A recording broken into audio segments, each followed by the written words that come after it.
Aegyptus, le dessous du sable. Bonjour tout le monde, aujourd'hui dans Aegyptus, nous allons parler géographie, ethnie et guerre. Le sujet du jour, le voici, j'ai nommé l'Égypte des pharaons noirs. Nous l'avons vu, l'Égypte a longuement dominé la Nubie, ce pays qui a adopté de nombreuses coutumes de son envahisseur. Mais la Nubie a eu sa petite revanche, en dominant le pays durant un siècle.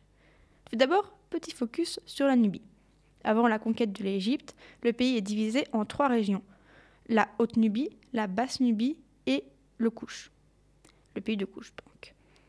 À l'époque où le pays est dominé par les Égyptiens, leurs richesses sont exploitées. Or, marbre, ivoire, tout est exploité en Basse-Nubie. Mais les Nubiens sont également de bons soldats, donc ils sont envoyés à la guerre. Ils sont très connus, par exemple, pour leurs très bons archers. Et les Kouchites se révoltent, ce sont eux la tête de la guerre. Ce sont eux qui commencent à se révolter en Nubie. Finalement, le pays obtient son indépendance, mais entre 744 et 656 avant Jésus-Christ, la Nubie gouverne son voisin égyptien. Oh, bien sûr, la conquête se fait en plusieurs étapes. Tout d'abord, le premier roi de Napata, donc Napata c'est une des capitales nubiennes, commencera sa conquête par le sud.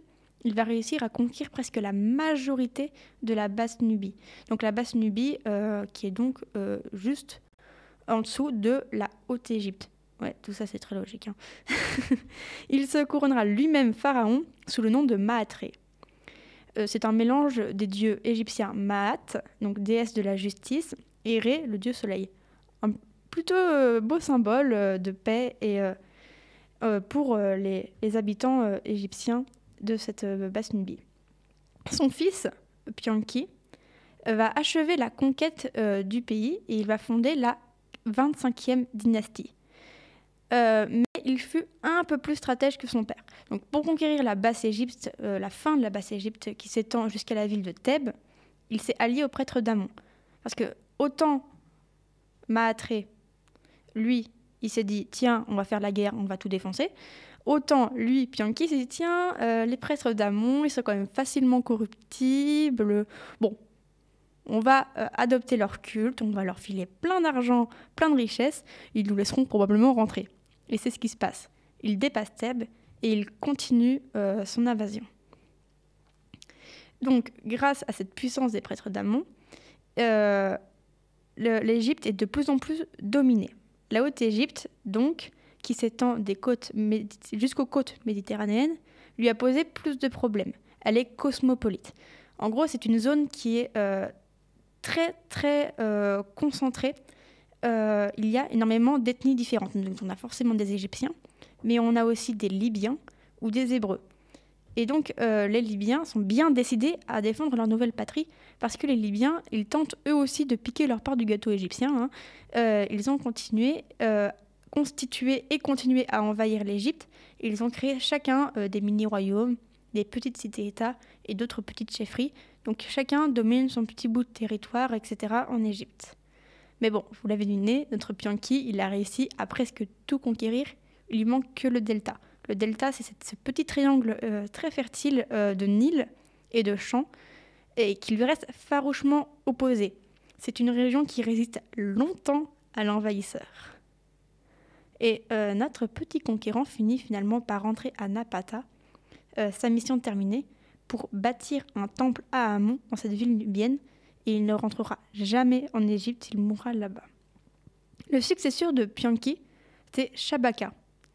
Il prend le relais, il fait de Memphis la capitale, et à force de délibération et de guerre, il récupère le delta.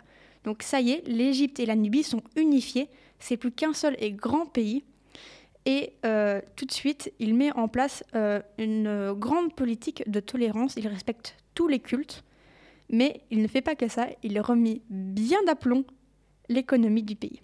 Bon, tout ça c'est bien beau, mais pourquoi pharaon noir ? En fait, la couleur des peaux des Égyptiens a longtemps fait débat.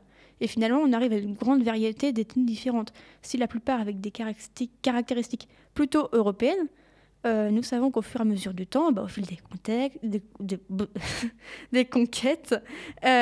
y a des mélanges qui sont faits. Par exemple, Ramsès II était roux, les Ptolémées, qui sont grecs, étaient probablement un peu plus blonds, et les Couchites étaient noirs. Un élément qui fait polémique, mais c'est pas vraiment le sujet du jour. Le nom de ces pharaons est donc en lien avec une couleur de peau et non pas avec la qualité du règne, qui, elle, n'a pas fini d'intéresser les égyptologues.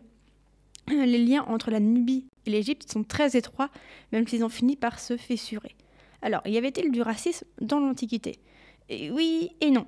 Parce que si les Nubiens étaient d'excellents diplomates, d'excellents dirigeants, etc., leur refus d'abandonner sa bannière égyptienne pour la bannière couche ne venait pas que du sentiment d'appartenance à une patrie. Ils n'étaient pas uniquement fidèles à l'Égypte, mais c'est aussi la peur du peuple guerrier.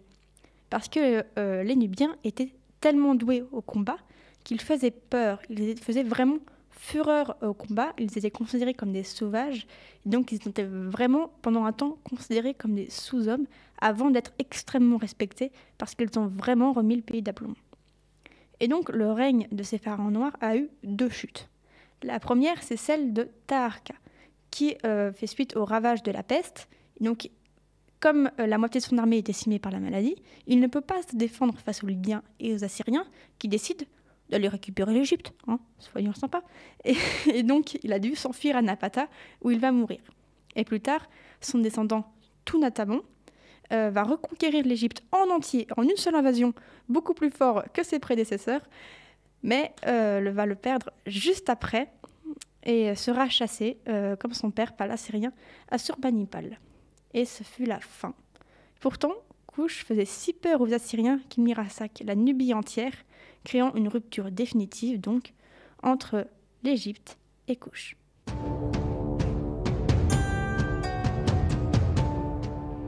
Bien cachés sous le sable d'Égypte se cachent parfois les petits esprits qui font les grandes légendes.